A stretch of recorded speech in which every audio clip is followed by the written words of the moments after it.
114 entreprises publiques, industrielles, agricoles et d'élevage.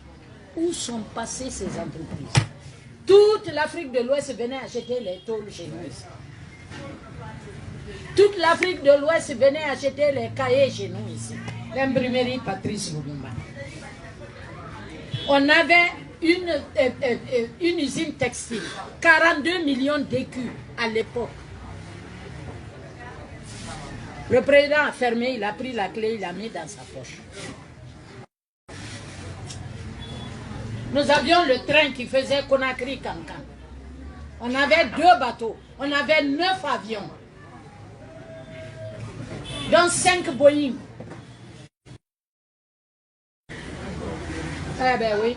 On avait des scieries à Zérekoré, à Massanta. On avait une usine de thé. On avait une usine de tabac et allumettes à Anta. Anta, c'est Entreprise nationale des tabacs.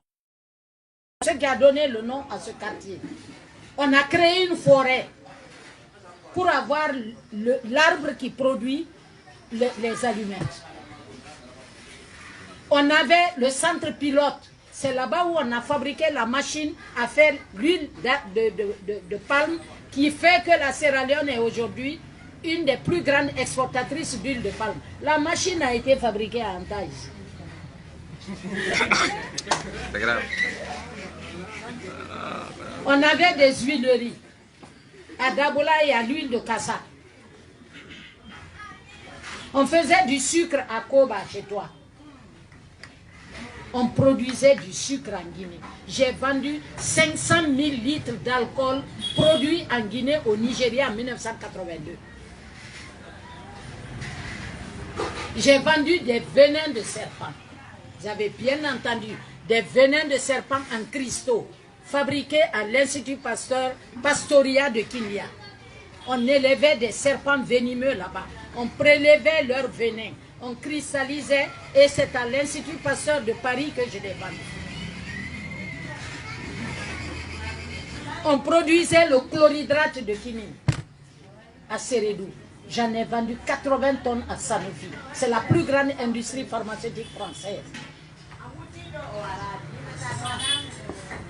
J'ai vendu la bauxite en excès de l'OBK de Kinya à la Roumanie. Et c'est cet argent qui a servi à construire l'hôpital Jean-Paul II. En fait, Jean-Paul II n'est pas un hôpital. C'est un centre de formation sociale appliquée.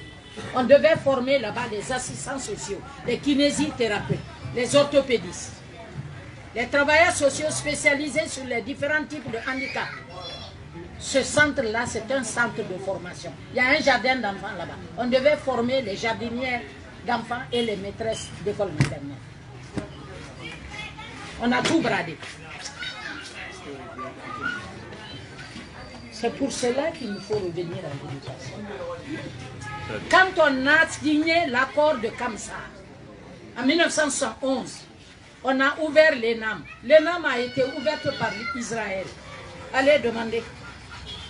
C'est Israël, pourtant on était en bagarre politique à l'époque avec Israël pour l'affaire de la Palestine. Mais Golda Meir, qui était le président d'Israël, était une amie du président Sékou Touré. Ils ont dissocié la politique de l'intérêt de l'État. Parce que vous oubliez quelque chose. Un État, ce n'est pas l'ego, ce n'est pas l'intérêt personnel. Un État, c'est un État. Il y a 10 000 présidents français qui vont venir, qui vont combattre la Guinée. Parce qu'on leur a enlevé le beurre de la bouche. C'est Golda Meir qui a signé l'accord pour qu'on construise l'ENAM. Et c'est là-bas où on a formé les cadres techniques de Kamsa. Allez-y, c'est la seule usine en Afrique de l'Ouest où 85% des cadres techniques supérieurs sont locaux, ils sont guinéens. C'est pourquoi pendant la période d'Ebola, on n'a pas fermé comme ça. Moi j'étais en Sierra Leone, toutes les grandes industries ont fermé.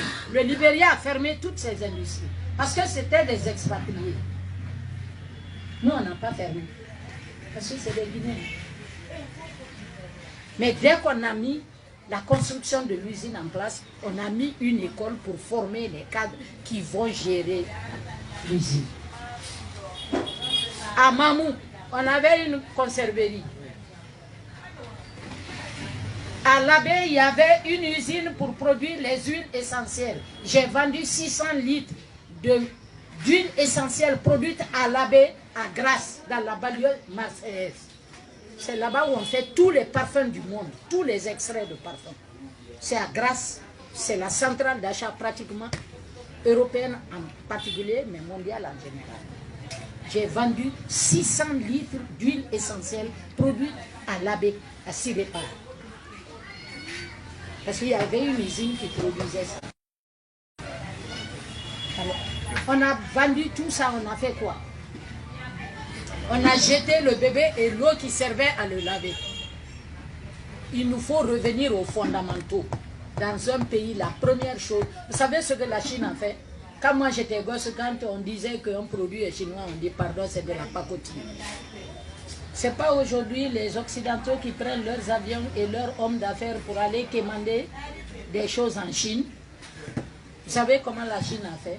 Elle a envoyé des étudiants dans toutes les grandes universités du monde. Daytona Beach, c'est la plus grande université aéronautique aux États-Unis.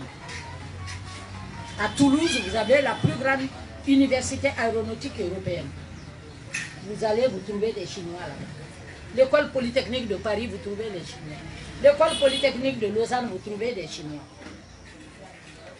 Georgetown à Washington, vous trouvez des Chinois. Ils ont envoyé des Chinois partout. Vous étudiez, vous revenez dans votre pays. Ce que vous avez vu là, vous copiez chez vous. C'est comme ça que la Chine est devenue ce qu'elle est devenue aujourd'hui. Nous, on blague avec. Nos enfants arrivent en 5e année, ils ne savent même pas lire et écrire.